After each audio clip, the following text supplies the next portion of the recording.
Take a look at the air boot and the reed cage intake boot to see if there's anything involved there that could obstruct the air scoop on the front of the SmartCarb or that little pear-shaped trough on the bottom when airflow exits the SmartCarb. So I've already loosened things up here, so we're just going to pop this up and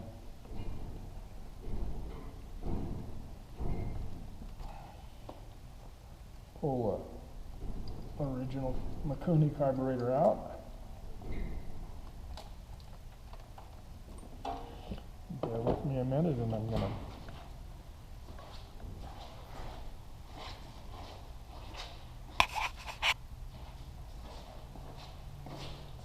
grab a screwdriver here.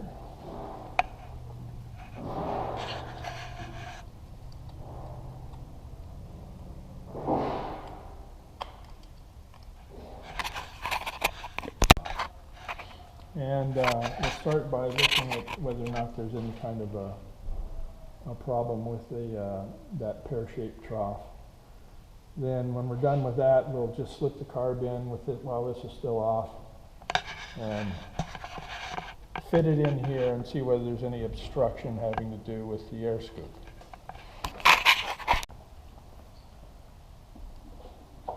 Okay, so now I've removed the reed cage intake boot.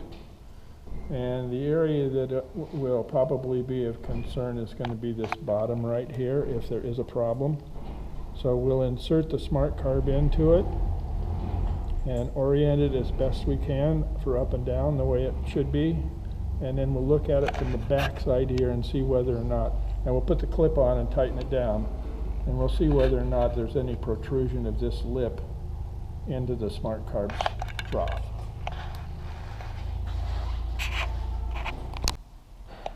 There we go.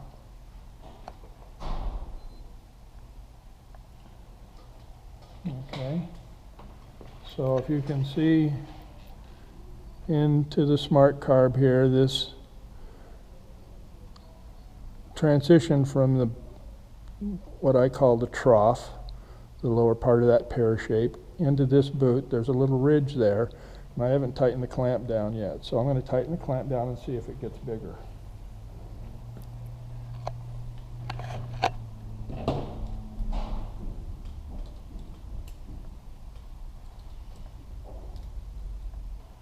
Okay, so now we're going to look right down the throat of the carburetor here.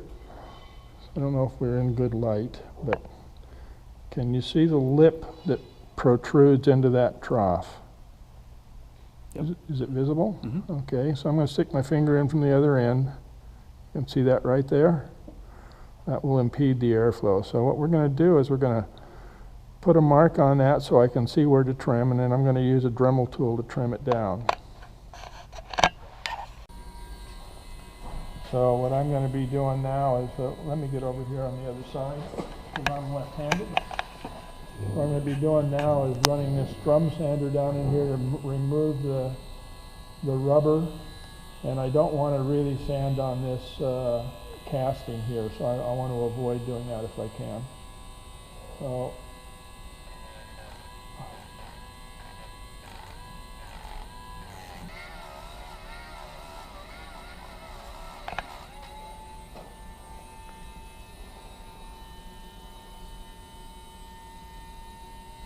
I think that's going to be pretty close to it if we can get a little picture of that looking down the throat. I don't know if we got good light here, but can you see that it's gone now? It should be harder to see. Yep. Does it help if you look at it with a white background? Yeah, it's cleared right up. Okay. Okay. Can look at it from this side.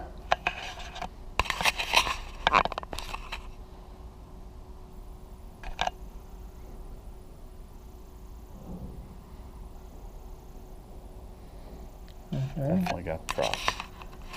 So the trough is gone. We're going to take this back off and just touch it up, and then we know that that problem is solved. See, they beveled it out.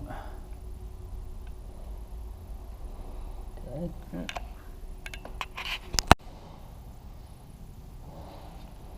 Brand new, never been run. Okay, so we're gonna now look at this lamp here and see if we can see light through the reeds. And can you see a little spot of light along this area right here in this quadrant? Let's see. Mm-hmm. Can you see any others? Top left. That's it. Okay. Yep. So now let's look at it from a side angle.